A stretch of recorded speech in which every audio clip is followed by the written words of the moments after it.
اعوذ باللہ من الشیطان الرجیم بسم اللہ الرحمن الرحیم السلام علیکم۔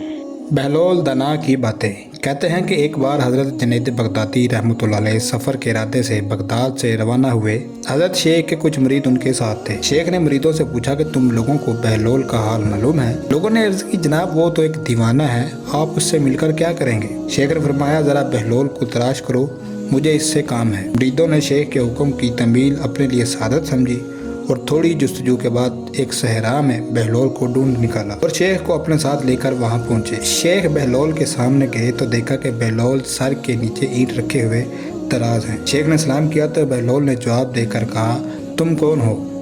شیخ نے فرمایا میں ہوں جنید بغدادی۔ اچھا تو تم وہی جنید ہو جو لوگوں کو بزرگی کی باتیں سکھاتے ہو؟ بہلول نے کہا۔ شیخ نے جواب دیا جی ہاں، کوشش تو کرتا ہوں۔ بہلول نے کہا اچھا تم اپنے کھانے کا طریقہ تو جانتے ہی ہو؟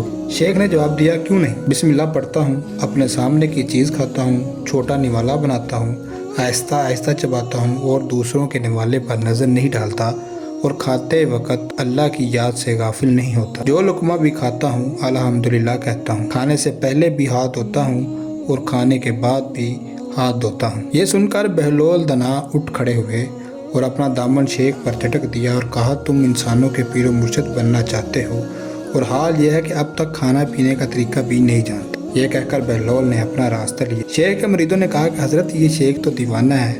فرمایا ہاں دیوانہ تو ہے لیکن اپنے کام کے لیے ہوشیاروں کے کان کاٹتا ہے، اس سے سچی بات سننا چاہیے، آؤ اس کے پیچھے چلیں، مجھے اس سے کام ہے۔ بہلول ایک ویرانے میں پہنچ کر ایک جگہ بیٹھ گئے۔ شیخ بغدادی ان کے پاس پہنچے، انہوں نے پھر سوال کیا کہ کون ہو تم؟ شیخ نے جواب دیا کہ میں ہوں جنید بغدادی جسے کھانے کا طریقہ نہیں آتا۔ بہلول نے کہا تم کھانے کے آداب سے ناواقف تو ہو ہی، گفتگو کا طریقہ تو جانتے ہوگے؟ شیخ نے جواب دیا جی جانتا ہوں۔ بہلول نے کہا تو پھر بتاؤ کس طرح بات کرتے ہو؟ شیخ نے کہا میں ہر بات ایک اندازے کے مطابق کرتا ہوں، بے موقع اور بے حساب نہیں بولے جاتا، سننے والوں کو سمجھ کا اندازہ کر کے ہی بات کرتا ہوں، رسول اللہ صلی اللہ علیہ وسلم کے احکام کی طرف متوجہ کرتا ہوں، یہ خیال رکھتا ہوں کہ اتنی باتیں نہ کہوں کہ لوگ مجھ سے بیزار ہو جائیں، باطنی اور ظاہری علوم کے نقطۂ نظر میں رکھتا ہوں۔ اس کے علاوہ شیخ نے آداب گفتگو کی بابت اور باتیں بھی بیان کی۔ بہلول نے کہا کھانا کھانے کا آداب تو ایک طرف، تمہیں تو گفتگو کرنے کا بھی ڈھنگ نہیں آتا۔ پھر شیخ سے منہ موڑ کر ایک اور طرف چل دیے۔ مریدوں سے خاموش رہا نہ گیا، کہنے لگا کہ یا حضرت یہ شیخ تو دیوانہ ہے، آپ اس سے بلا اور کیا توقع رکھ سکتے ہیں؟ شیخ نے جواب دیا بھئی مجھے تو اس سے کام ہے، تم یہ بات نہیں سمجھو گے۔ اس کے بعد شیخ نے پھر بہلول کا پیچھا کیا اور بہلول نے مڑ کر کہا تم کھانا کھانے اور بات کرنے کا طریقہ تو نہیں آتا، سونے کا تو آتا ہوگا؟ شیخ نے فرمایا جی ہاں معلوم ہے۔ اچھا تو بتاؤ کس طرح سوتے ہو؟ بہلول نے کہا کہ شیخ کہنے لگا جب میں عشاء کی نماز اور اپنے وظائف سے فارغ ہوتا ہوں تو سونے کے کمرے میں چلا جاتا ہوں۔ یہ کہہ کر شیخ نے سونے کے آداب بیان کیے جو انہیں بزرگوں نے تعلیم کیے ہوئے تھے۔ بہلول نے کہا معلوم ہوا تمہیں تو سونے کا طریقہ بھی نہیں آتا۔ یہ کہہ کر بہلول نے جانا چاہا تو شیخ نے ان کا دامن پکڑ لیا اور کہا بہلول میں نہیں جانتا کہ تو اللہ کے واسطے مجھے سکھا دو۔ کچھ دیر بعد بہلول نے کہا اے جنید جتنی بھی باتیں تم نے کہی ہیں سب بعد کی چیزیں ہیں، اصل بات مجھ سے سنو۔